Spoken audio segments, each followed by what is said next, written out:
नमस्कार दोस्तों, स्वागत है आपका हमारे YouTube चैनल पर जिसका नाम है परीक्षिता एकेडमी। और आज हम बात करने वाले हैं गोंडवाना रियासत के बारे में। MPPSC और PEB द्वारा कंडक्ट सभी एग्ज़ाम के पॉइंट ऑफ व्यू से काफ़ी इम्पॉर्टेंट टॉपिक है। इसके पहले हम एक वीडियो गोंडवाना रियासत के ऊपर अपलोड कर चुके हैं और गोंडवाना रियासत की सीरीज़ का यह हमारा दूसरा लेक्चर है, जिसमें आज हम बात करेंगे गोंड वंश के से संबंधित कुछ विशेष टॉपिक के बारे में। चलिए दोस्तों आगे बढ़ते हैं, लेकिन आगे बढ़ने से पहले आपसे कहना चाहेंगे कि अगर आप हमारे इस YouTube चैनल पर नए हैं तो आज ही हमारे चैनल को सब्सक्राइब करें, हमारे वीडियो को लाइक करें, शेयर करें।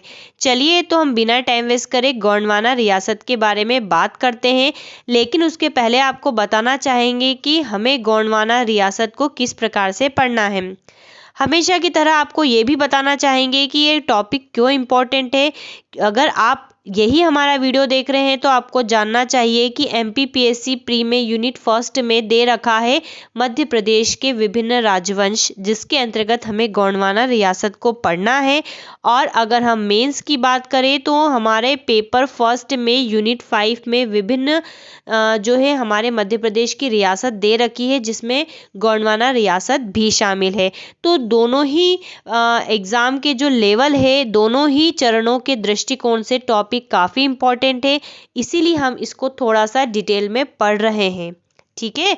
और इसीलिए हम आपको फिर से बताना चाहेंगे कि हमारे मुख्य बिंदु है गोंडवाना रियासत का भौगोलिक विस्तार, अर्थात मध्य प्रदेश के किन जिलों में रहा है, हमें कहाँ से इनकी जानकारी मिलती है, जानकारी के स्रोत, गोंडों का शारीरिक गठन, गोंड वंश की स्थापना से पूर्व की पृष्ठभूमि।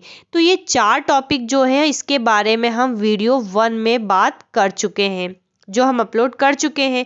और आज हम बात करेंगे गोंड राज्य का दक्षिण भारत से संबंध और गोंडों का वर्गीकरण। ये 2 टॉपिक का हम बात करेंगे, चर्चा करेंगे। देन इसके बाद हमारा लेक्चर आएगा 3, जिसमें हम गोंड वंश के प्रमुख शासकों के बारे में बात करेंगे। अपने आप में काफ़ी इंपॉर्टेंट टॉपिक है, तो इसकी हम 3 में ही चर्चा करेंगे। और गोंड कालीन जो स्थापत्य कला है उसके बारे में बात करेंगे।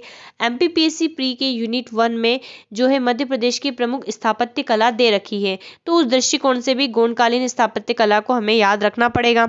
चलिए, और इसके बाद हमें मठ तथा मंदिर, तालाब, बावड़िया, गोंड कला की मूर्ति कला इत्यादि के बारे में चर्चा करनी है। तो बिना टाइम वेस्ट करे हम अब पढ़ते हैं आज हमारे इन 2 टॉपिक के बारे में और जानते हैं। चलिए, तो ये हमारा 5th टॉपिक है, गोंड राज्य का दक्षिण भारत से संबंध क्या रहा है। हमने आपको प्रीवियस वीडियो में बताया है कि रिजले महोदय ने तो कह ही दिया है कि भैया जो गोंड जाति के लोग या जो गोंड शासक थे ये जो है द्रविड़ मूल के हैं, अर्थात दक्षिण भारत से संबंध रखते हैं, क्योंकि इनका शारीरिक गठन जो होता है दक्षिण भारत के लोगों से मेच खाता था। तो इसीलिए इनका दक्षिण भारत से संबंध स्थापित करने की जो है बात कही गई है। तो गोंडों की शारीरिक संरचना उन्हें दक्षिण भारतीयों या द्रविड़ समूह के निकटतम अधिक प्रदर्शित करती है। तो स्टीफन हिस्लॉफ नाम के एक वैज्ञानिक तो नहीं, सॉरी, स्टीफन हिस्लॉफ एक इतिहासकार है जिन्होंने जिन्होंने ये कहा है कि जो गोंड है वो आंध्र प्रदेश के मूल निवासी है।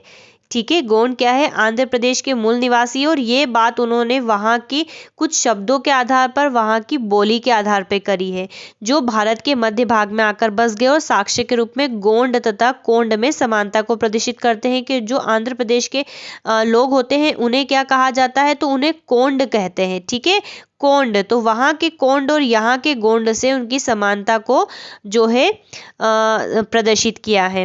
इसी प्रकार हम बात करते हैं तो ये गियर्सन है, ये यहाँ पर गलत लिखा हुआ है, गियर्सन। ठीक है, ये भी बहुत प्रमुख नाम है, बहुत पढ़ते हैं हम इनके बारे में। तो गियर्सन के अनुसार तेलुगु भाषी लोग खोंड को गोंड या कोंड भी कहते थे। ठीक है, क्या कहते थे, तेलुगु भाषी लोग खोंड को गोंड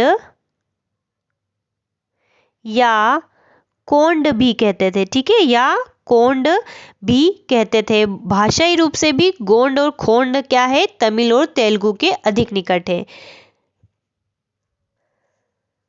इसी प्रकार यह भी माना जाता था कि जो गोंड वंश के संस्थापक, हमें पता है, हम आपको आगे बताएंगे कि जो गोंड वंश के संस्थापक है यादव राय, उनका जन्म भी जो है गोदावरी नदी, अर्थात हमें पता है गोदावरी नदी महाराष्ट्र के इधर बहती है, तो गोदावरी महाराष्ट्र से शुरू होती है और यहाँ जो है दक्षिण भारत के अन्य राज्यों से होकर प्रभावित होती है।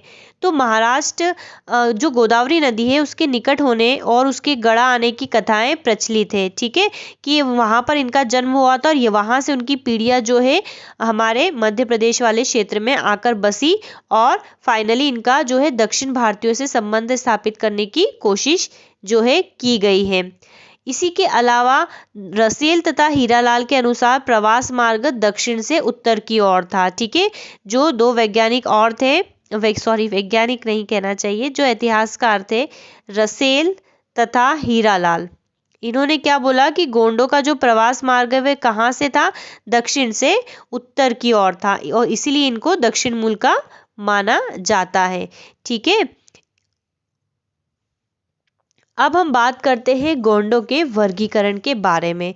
तो गोंडों के वर्गीकरण को भी अलग अलग जो भी इतिहासकार लेखन करता थे उन्होंने अलग अलग तरीके से इनको परिभाषित किया है।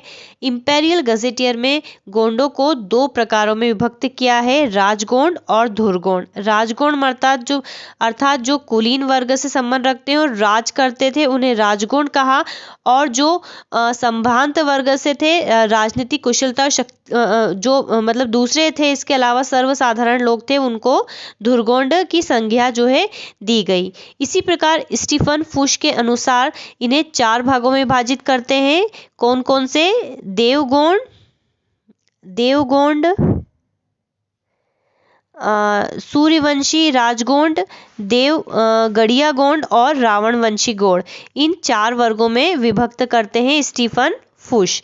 इसके अलावा हम बात करें जेनकिंस के अनुसार, तो जेनकिंस ने इन्हें भौगोलिक आधार पर विभाजित किया है। किस प्रकार से? मंडला के मंडला गोंड, खटोला के खाटूला गोंड, चंदा के जरिया गोंड और देवगढ़ के देवगढ़िया गोंड में इन्हें विभक्त किया। और स्टीफन हिस्लॉप ने गोंडों के 12 भेद बताए।